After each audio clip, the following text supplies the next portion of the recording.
안 틀렸죠? 근데 5절을 연습을 못했어요. 그런데 5절 할 때 틀리네요. 참 역시 할렐루야, 아멘. 우리 남성교회 우리 헌신 예배로 드려지는데 드려진 기도와 찬양의 고백이 저와 여러분들 모두의 믿음의 고백이 되기를 주님의 이름으로 축복합니다. 아멘. 오늘은 세상을 이기는 믿음이라고 하는 제목으로 말씀을 나누기를 원합니다. 제가 최근 읽었던 책 중에 더 팩트라고 하는 책이 있습니다. 영어로 된 책입니다. 제가 태어나서 처음으로 영어된 책을 끝까지 다 읽었는데 인터넷 찾아보면 여러분도 찾아보실 수 있을 거예요. 더 팩트라고 하는 책인데 오래전에 이제 뉴욕 타임즈의 베스트셀러였던 책입니다. 이 책에는 뉴저지 뉴악에서 태어난 3명의 아프리칸 아메리칸 청년들이 조지 젠킨슨, 샘스 데이비스, 레믹 헌트라고 하는 사람들, 지금은 한 50대, 70년대, 72년생, 73년생 이 정도 되는 것 같아요. 이들이 아프리칸 아메리칸인데요. 2명은 메디컬 닥터가 됐고 1명은 덴티스트가 됐습니다. 근데 결론적으로 보면 잘 됐지만 그 책에 보면 이들이 어떤 삶을 살았는지, 부모님 중에 한 분이 항상 이혼했고 그 다음에 드러그 에딕션인데다가 할렘가에 살았기 때문에 수많은 유혹과 불가능한 일들에 대한 많은 상황들 때문에 때로는 퇴학의 위기에 처하기도 하고 경찰한테 잡히기도 하고, 이 많은 과정을 이들은 함께 지내면서 결국 고등학교 때 더 팩트라고 하는 작은 클럽을 만들어서 도네이션을 받아서 불쌍한 사람들에게, 도움이 필요한 사람들에게 나누어 주는 걸 결정을 하고, 그들이 이제 우리 의사가 되자 하고서 결국은 어쨌든 수많은 멘토들과 여러 가지 이제 학교의 도움을 받고 졸업을 하고 결국 이들이 계획했던 대로 2명은 메디컬 닥터가 되고 1명은 치과 의사가 되어서 더 팩트라고 하는 파운데이션을 크게 만들어서 이제 아프리칸 아메리칸뿐만 아니라 많은 미국 사회에 선한 영향력을 끼쳤던 내용에 관한 책입니다. 그들이 인생의 바른 방향으로 갈 수 있도록 했던 것은 3명 다 동일하게 주변에 많지는 않지만 부모가 아닌 어떤 멘토들에 있었다라고 볼 수 있습니다. 사람을 살리는 것은 여러분 때로는 충고나 비판보다 칭찬과 격려와 지지인 경우가 많습니다. 이 책의 저자들도 아마 많은 이들의 지지와 격려가 없었다면 아마 자신의 꿈을 이루지 못했을 것이고, 그리고 자신의 삶을 통하여 많은 이들에게 선한 영향력을 끼칠 수 없었을 거라 생각합니다. 여러분, 성경에서 예수님의 지지를 가장 많이 받았던 사람이 누구였을 것 같습니까? 네, 우리 정 권사님이 작게 베드로라고 말씀하셨는데, 저도 누가 가장 예수님의 지지와 격려를 받았을까 생각해 보면 아마 베드로가 아닌가 생각을 합니다. 부활하신 예수님을 2번이나 만나고도 디베라 바닷가로 고기를 잡으러 갔던 베드로입니다. 한 마리도 잡지 못했던 베드로에게 다시 부활하신 주님이 나타나셔서 뭐라고 말씀합니까? 배 오른쪽으로 던져라. 부활하신 주님이 십자가에 죽기 전에 처음으로 만났던 베드로는 그 예수님의 말씀에 의지했을 때 경험했던 것이 있었기 때문에 의심치 않고 오른편에 그물을 던졌더니 물고기를 잡게 되지요. 153마리 물고기를 잡게 됩니다. 그리고 예수님께서 제자들을 위해서 숯불에 생선을 구워 놓으시고 떡을 구워 놓으시고 함께 식사를 합니다. 근데 유독 베드로의 얼굴은요, 밝지 않았습니다. 왜 그랬을까요? 밝을 수가 없죠. 성경에 보면 다른 제자들도 다 예수님을 피해서 도망갔지만 유독 베드로가 예수님을 3번 부인한 내용이 나옵니다. 본인이 그 자리에 있었고요. 예수님께서 십자가에 못 박히실 거라고 분명하게 말씀하셨을 때 베드로는 뭐라고 이야기했죠? 다른 사람 다 예수님을 배반해도 나는 절대 예수님을 배반하지 않겠습니다 라고 말했던 사람이 베드로였습니다. 그런데 예수님의 말씀대로 새벽 딱 울기 전에 베드로가 3번 예수님을 부인했죠. 그리고 부활하신 주님을 만났음에도 불구하고 고향으로 돌아갈 수밖에 없었던 그의 신앙의 정체성. 그랬기 때문에 부활하신 주님이 세 번째 그를 만났음에도 불구하고 그 마음속에는 여러 가지 갈등들이 있었을 거라 생각합니다. 그랬던 베드로에게 예수님이 세 번에 걸쳐서 말씀하지 않습니까? 너나 사랑하냐? 너나 사랑하냐? 너나 사랑하냐? 그리고 그에게 세 번의 사명을 주지 않습니까? 내 양을 먹이라. 내 양을 치라. 내 양을 먹이라. 아마 그때도 베드로는 그 마음에 갈등이 있었을 거라 생각합니다. 하지만 예수님과의 짧은 대화 속에서 이제는 예수님이 원하시는 길에 조금 더 나아가고자 하는, 자신을 용서하시는 그 주님의 사랑을 경험하지 않았을까? 조금 더 주님 곁으로 한 걸음 나아가지 않았을까라는 생각을 해보게 됩니다. 존귀 성도 여러분, 주님의 은혜를 경험했었고 그분의 사랑이 얼마나 큰지 잘 알지만 오늘의 삶의 자리, 원래의 자리로 돌아갔던 베드로와 같은 우리에게 주님은 오늘도 격려하심을 믿으시기 바랍니다. 우리를 세상을 향한 하나님의 사랑을 증언하는 자리로 부르심을 기억하시기 바랍니다. 우리를 위해 십자가에 죽으시고 우리에게 영원한 생명을 주시기 위해 부활하신 예수님께서 인도하시는 그 자리로 믿음을 가지고 나아가는 저와 여러분 모두가 되기를 주님의 이름으로 축복합니다. 아멘. 예수님께서 우리를 인도하시고 보내시는 자리는 어디입니까? 교회였으면 좋겠는데, 우리가 생각할 때 가장 안전한 장소면 좋겠는데 어디죠? 세상이죠. 세상입니다. 세상은 우리를 엄습하고 우리를 절망과 좌절 가운데 빠지게 하려고 노력하지만 잊지 말아야 될 것은 뭐냐 하면 세상은요, 주님이 우리를 부르신 자리고 우리를 보내신 자리다. 우리가 두려워해야 될 곳이 아니다라는 거예요. 왜냐하면 주님이 우리와 함께 하시겠다고 약속하셨기 때문이다. 다윗과 골리앗 이야기 우리가 모두 알고 있는 말씀이지만 오늘 이 말씀을 통해서 세상을 이기는 믿음이라고 하는 제목으로 다시 한번 나누면서 우리를 세상으로 인도하시고 보내시는 주님을 믿고 다시 한번 결단하는 이 시간 되기를 주님의 이름으로 축복합니다. 아멘. 세상을 이기는 믿음은 어떤 믿음이냐? 첫 번째 같이 읽어볼까요? 만군의 하나님 이름을 의지하는 것입니다. 만군의 하나님 이름을 의지하는 것입니다. 45절 말씀 읽겠습니다. 시작.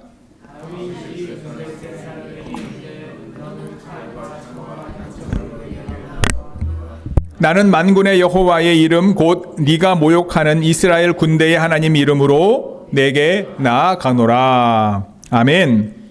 방패를 든 사람을 앞세운 골리앗이 다윗에게 점점 가까이 옵니다. 골리앗은 하나님과 하나님의 백성들을 모욕했습니다. 9절 10절 읽어볼까요? 시작. 그가 능히 싸워 나를 죽이며, 없나요? 제가 읽어드릴게요. 그가 능히 싸워 나를 죽이며 우리가 너희 종이 되겠고 만일 내가 이기어 그를 죽이면 너희가 우리의 종이 되어 우리를 섬길 것이라.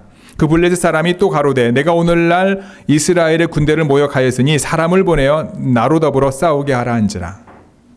사울을 포함한 이스라엘 군대가 그와 싸우기를 두려워했습니다. 골리앗의 키는 약 3m 가까운 거인이었습니다. 갑옷의 무게만 57kg입니다. 창날만 해도 철로 되어 있고요. 7kg나 된다고 합니다. 블레셋은 당시 철 무기를 사용했습니다. 그 당시 우리나라는 신라시대입니다. 토기를 사용했습니다. 이스라엘도 유목 생활을 오래 했기 때문에 그런 문화에는 아예 없었습니다. 이렇게 기술과 문화가 발달한 블레셋을 이스라엘이 어떻게 이길 수 있었을까요? 골리앗 앞에 사울과 백성들은 고양이 앞에 생쥐처럼 벌벌 떨고 있었습니다. 좀 더 거슬러 올라가면 여리고성과 그곳에 거주하는 아낙 자손들 앞에 뭐라고 이야기합니까? 스스로를 메뚜기라 여길 만큼. 골리앗은 오늘 본문을 통해 무엇이라고 다윗을 업신여깁니까? 43절 44절이죠. 같이 읽어볼까요? 시작.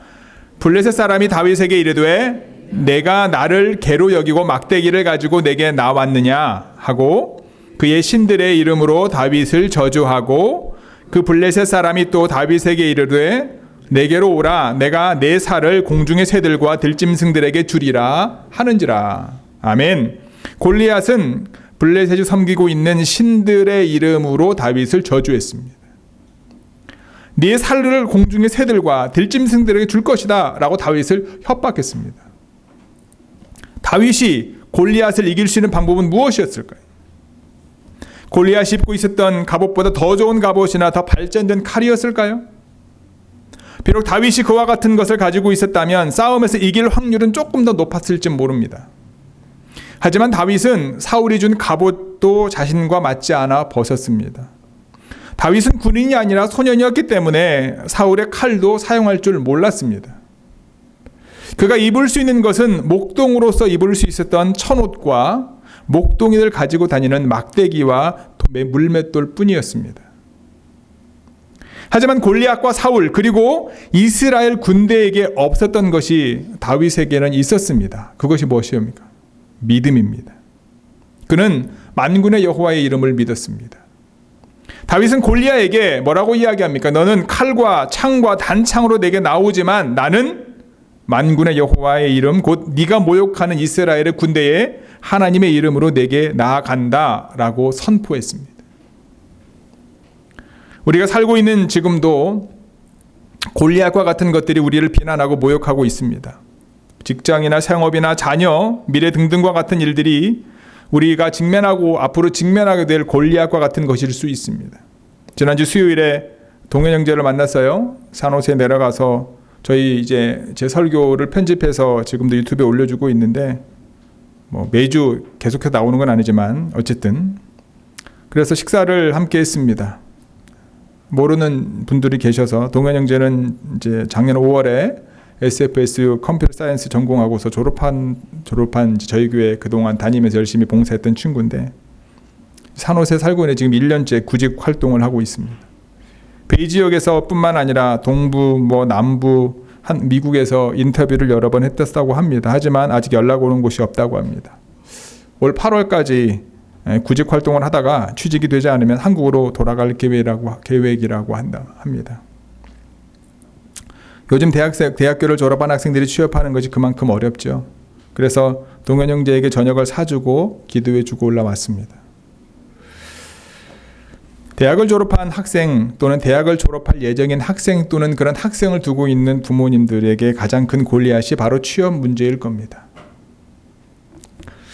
며칠 전 4월 6일 전남도교육청에 따르면 최근 전남도 교육청이 글로컬 미래교육 박람회 홍보를 위해 실시한 주제곡 공모전에서 최우수상을 수상한 그런 노래가 있는데 그 노래가 AI 기술로 제작된 곡이었다고 합니다.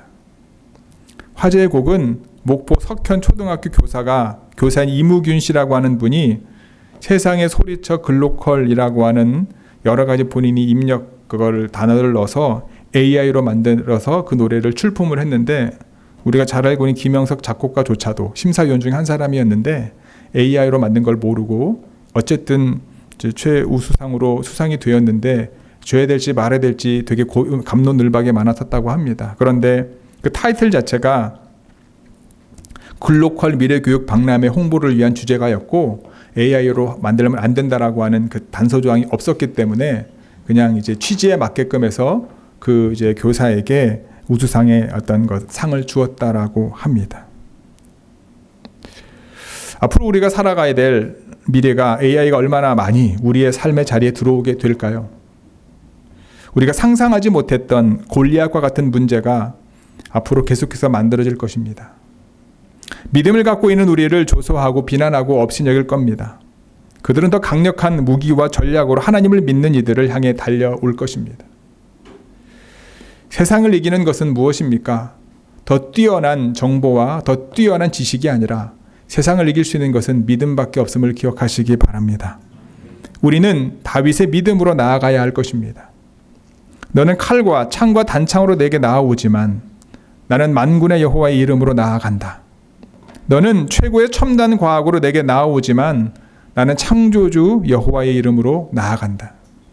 너는 인간의 논리로 만들어진 세상 정신으로 내게 나아오지만 나는 부활의 첫 열매가 되시고 영원한 부활의 영광으로 나를 초대하시는 예수 그리스도의 이름으로 나아간다. 이 선포가 여러분과 저의 선포가 되기를 주님의 이름으로 간절히 축복하고 기도합니다. 두 번째는요, 세상을 이기는 믿음은 같이 읽어볼까요? 시작. 전쟁의 승패가 하나님께 있음을 아는 것입니다. 46, 47절 읽겠습니다. 오늘 여호와께서 너를 내 손에 넘기시리니 내가 너를 쳐서 내 목을 베고 블레셋 군대의 시체를 오늘 공중에 세워 땅의 들짐승에게 주어 온 땅으로 이스라엘 하나님이 계신 줄을 알게 하겠고 또 여호와의 구원하심이 칼과 창에 있지 아니함을 이 무리에게 알게 하리라. 전쟁은 여호와께 속한 것인즉 그가 너희를 우리 손에 넘기시리라. 아멘. 여러분, 취직을 잘 하려면 어떻게 해야 할까요?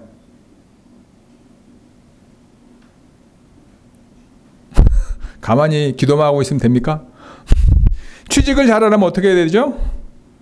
취직하고자 하는 직장에서 원하는 모든 기술과 능력, 그리고 경력과 경력과 입상 경험을 가지고 있음을 증명하면 됩니다. 저는 잘 몰랐는데 예전에 저희 교회 다녔던 자매 한 명, 지은 자매 같은 경우는 저는 몰랐는데 그분이 학교 다닐 때 여러 가지 입상을 많이 했다고 그러더라고요. 그래서 회사에서 스카우트 되어주고 신분 문제도 별 문제 없이 지금 진행되고 있는 것 같더라고요. 제가 뉴욕에 사역할 때 함께 사역했던 전도사님이 계셔요. 이번 한국에서 작곡하고 신학 더블 메이저 하신 분입니다. 대학교를 졸업하고 뉴욕대학교 대학원에서 전자작곡 석사를 했습니다. 오하이오 주립대에서 작곡으로 박사학위를 받았습니다. 저보다 2년 먼저 미국에 왔기 때문에 저보다 더 잘 살 수 있는 상황인데도 불구하고 신분 때문에 여러 가지 힘든 과정을 겪으면서 한국으로 돌아가려고 했습니다.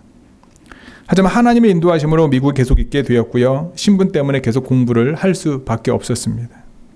제가 하와이 사역할 때 과학기술 또는 예술에서 두각을 나타내는 사람들에게 회사의 지원 없이 영주권을 밟을 수 있는 걸 알게 돼서 그 전사님께 전화해서 말씀을 드렸더니 본인도 모르고 있었다고.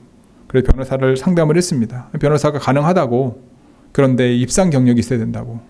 그분이 그 다음부터 본인이 작곡을 해서 전자작곡을 해서 출품하기 시작을 하고요. 미국에서 상 받고 유럽에서 상 받고 여기저기서 음반 제작 의뢰까지 들어왔었다고 합니다. 수년 후에 어쨌든 그 과정으로 영주권 수속을 진행했고 영주권을 받았고 지금 텍사스에서 열심히 사역을 하고 있습니다. 세상에서 인정을 받으려면 여러분, 세상에서 요구하는 기술과 능력 그리고 경력과 경험을 가지고 있으면 됩니다. 그러면 세상에서 성공할 수가 있어요. 자신이 원하는 자리에 갈 수 있을 겁니다. 이민자들이 제일 힘든 문제인 신분의 문제도 해결할 수 있을 겁니다. 이것이 세상의 원리입니다. 이것이 세상이 요구하는 세상에서 승리하는 비결입니다. 이 비결대로라면 오늘 본문에서의 골리앗 앞에 있는 다윗은 백전백패일 겁니다. 실제 전쟁에서 이기려면 무기가 좋아야 합니다. 전략이 좋아야 합니다. 골리앗은 갑옷과 투구와 칼과 창과 방패로 완전 무장했습니다. 그런데 다윗이 사용할 수 있는 무기는 고작 물매와 그리고 돌멩이 몇 개밖에 없었습니다. 하지만 다윗에게 우리가 방금 전에 살펴보았던 것처럼 무엇이 있었습니까? 바로 믿음이 있었습니다. 다윗의 믿음은 백전백패의 전투 앞에서 뒤로 물러서지 않게 했습니다. 우리 히브리서 11장 17, 18, 19절 읽어볼까요? 시작. 아브라함은 시험을 받을 때에 믿음으로 이삭을 드렸으니 그는 약속들을 받은 자로 돼 그 외아들을 드렸느니라. 그에게 이미 말씀하시기를 내 자손이라 칭할 자는 이삭이라 말미암았으리라 하셨으니 그가 하나님이 능히 이삭을 죽은 자 가운데서 다시 살리실 줄을 생각한지라 미혹컨대 그를 죽은 자 가운데서 도로 받은 것이니라. 아멘. 하나님께서 아브라함에게 이삭을 바치라고 말씀하셨어요. 아브라함은 믿음으로 이삭을 드렸습니다. 그런데 아브라함이 가지고 있었던 믿음은 어떤 믿음이었습니까? 첫 번째는요, 하나님의 말씀에 대한 믿음이었습니다. 어떤 말씀이었습니까?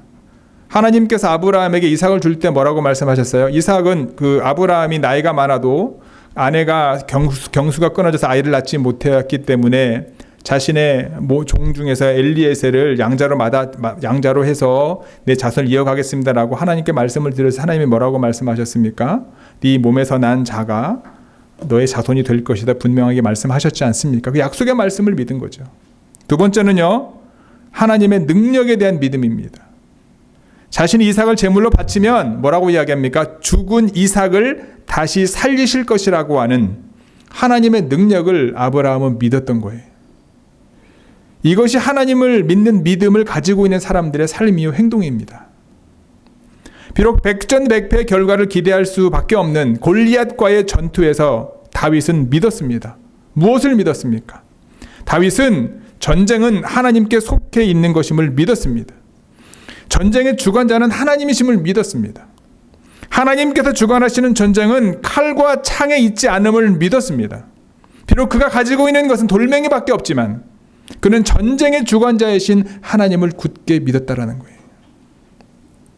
그가 믿고 있는 하나님께서 골리앗을 자신의 손에 넘기실 것이며 너를 쳐서 네 목을 베고 블레셋 군대의 시체를 공중에 세워 땅의 들짐승에게 주어 온 땅에 이스라엘이 하나님이 계신 줄을 알게 할 것임을 믿음으로 선포했습니다. 성도 여러분, 간질병 소년을 둔 아버지가 예수님께 이런 말을 하지 않습니까? 할 수 있으시다면 제 아들을 제발 고쳐달라. 그러한 아버지에게 예수님 뭐라고 말씀하십니까? 마가복음 9장 23절이죠. 예수께서 이르시되 할 수 있거든요. 무슨 말이냐? 믿는 자에게 능치 못할 것이 없느니라. 세상 권세에 잡은 자들은요, 세상의 모든 것들이 자신의 손에 있다고 합니다. 마귀는 세상 권세를 사용해서 믿는 자들을 좌절하게 하고요, 유혹하여 세상과 타협하게 만듭니다. 적당한 믿음 생활하게 하고요, 조금씩 하나님을 떠나게 합니다. 세상에 적응하게 하고 세상에 소망을 두게 하려고 최첨단 기술과 최고의 논리로 우리의 마음을 흔들고 조정합니다. 하지만 좋은 교회 성도 여러분, 세상의 사람들처럼 세상을 바라보지 마시고 하나님의 눈, 믿음의 눈, 기독교적인 세계관을 가지고 세상을 바라보는 저와 여러분 모두가 되기를 주님의 이름으로 축복합니다. 전쟁의 승패는 하나님께 있음을 잊지 마시고 저와 여러분들의 최고의 무기는 하나님입니다. 하나님께서 우리에게 주시기를 원하시는 방법은 세상의 방법과 비교할 수가 없습니다. 최후 승리와 영생을 우리에게 약속하신 하나님을 믿는 믿음으로 세상을 이기는 저와 여러분 모두가 되기를 주님의 이름으로 축복합니다. 아멘. 세상을 이기는 믿음은요, 세 번째 같이 읽겠습니다. 시작. 아멘. 세상을 이기는 믿음은 용감하게 세상을 향해 달려가는 것입니다. 우리 48절 49절 읽겠습니다. 다윗에게로 마주 가까이 올 때에 다윗이 블레셋 사람을 향하여 달려며 손을 주머니에 넣어 돌을 가지고 물 던져 블레셋 사람의 이마를 치며 돌이 그의 이마에 박히니 땅에 엎드려지니라. 아멘. 다윗은 여호와 하나님을 믿었고 전쟁의 승패가 하나님께 있음을 믿었습니다. 그 믿음은요, 전투에 소극적으로 임하기보다 적극적으로 임하게 했습니다. 다윗은 골리앗의 큰 소리를 내며 골리앗을 향하여 큰 소리를 내며 그를 피하지 않고 오히려 그에게 달려갑니다. 맹수들과 싸우며 살아왔으니 그가 얼마나 빨랐겠습니까? 맹수들을 쫓아다니며 잡을 정도로 매우 빠른 사람이었을 그 우리가 알고 있는 것처럼 분명히 소년이었기 때문에 골리앗보다는 훨씬 빨랐을 거라 생각합니다. 그가 골리앗을 향해 달려갈 수 있었던 것은요, 하나님이 그에게 담대함과 믿음을 주셨을 거라 생각합니다. 그리고 그가 잘하는 것을 합니다. 물맷돌을 가지고 골리앗을 향하여 던지게 되죠. 결국 그 물맷돌이 골리앗의 이마의 정통에 맞아서 골리앗이 쓰러지게 됩니다. 여러분, 우리나라 사극을 가끔 보거나 전쟁 역사를 보더라도요, 물맷돌이 하나의 무기 중에 하나인 건 사실입니다. 그래서 투석을 던져 유럽의 어떤 무슨 영화죠? 투석기가 많이 나오는 영화들 뭐죠? 반지의 제왕. 반지의 제왕뿐만 아니라 많은 유럽의 영화들 보면 투석기가 많이 나오잖아요. 근데 그거는 이제 어쨌든 사람의 기술이 발전해가지고 만들어진 거지만 좀 더 올라가면 돌멩이를 가지고 다윗처럼 물맷돌을 가지고 우리나라도 보면 그걸 가지고 활용했던 전쟁 애들이 되게 많거든요. 그런데 그 물맷돌을 던졌을 때 골리앗 이마에 돌이 박히게 되고 결국 기절하게 되고 결국 다윗이 골리앗이 가지고 있었던 칼로 목이 베어지는 일이 경험하게 되죠. 결코 우연이 아닌 거죠. 하나님께서 그 타이밍에 맞춰서 함께 하셨을 거라 저는 믿습니다. 다윗은 수년 동안 맹수들을 상대로 훈련을 했을 것이고요. 정확도도 얼마나 높이기 위해 노력했겠습니까? 하지만 중요한 것은 아무리 그런 기술을 가지고 있고 물맷돌을 잘 던진다 할지라도 그가 그를 향하여 달려가지 않았다면, 담대함과 용기가 없었다면 그와 같은 결과는 그에게 다가오지 않았을 겁니다. 그랬던 다윗의 결단과 그리고 골리앗을 향하여 달려가는 믿음의 선포가 어떠한 일이 그 다음에 발생합니까? 우리 17장 51절부터 54절까지 읽어볼까요? 시작. 블레셋 사람을 밟고 그의 칼을 그 칼집에서 빼내어 그 칼로 그를 죽이고 그의 머리를 베니 블레셋 사람들이 자기 용사의 죽음을 보고 도망하는지라. 이스라엘과 유다 사람들이 일어나서 소리 지르며 블레셋 사람들을 쫓아 가이와 에그론 성문까지 이르렀고 블레셋 사람들의 부상자들은 사라임 가는 길에서부터 가드와 에글론까지 엎드려졌더라. 이스라엘 자손이 블레셋 사람들을 쫓다가 돌아와서 그들의 진영을 노력하였고 다윗은 그 블레셋 사람의 머리를 예루살렘으로 가져가고 갑주는 자기 장막에 두었더라. 아멘. 다윗이 골리앗을 쓰러뜨리고 난 이후에 전쟁의 양상은 바뀌게 됩니다. 벌벌 떨고 있었던 사울과 이스라엘 백성들은 용기를 얻어 블레셋과의 전쟁에서 엄청난 승리를 가져오게 됩니다. 한 사람의 믿음과 용기가 이렇게 전쟁의 양상을 바꾸게 되는 거죠. 좋은 교회 성도 여러분, 저와 여러분들이 주님이 부르시는 세상으로 나아갈 때 어떠한 자세와 어떠한 믿음으로 나아가야 되겠습니까? 우리가 세상에 나아갈 때 어떤 자세로 나아가야 되겠습니까? 넘을 수 없는 벽을 향해 가는 것처럼 하루를 시작하지 마시기 바랍니다. 세상에 끌려가는 노예처럼 하루를 시작하지 마시기 바랍니다. 아침에 일어났을 때 여러분들이 집 밖을 나갈 때 출근할 때 어떤 마음을 가지고 출근하십니까? 믿음을 가지고 출근했으면 좋겠습니다. 문들아 너희 머리를 들지어다 영원한 문들아 들릴지어다 영광의 왕이 들어가신다.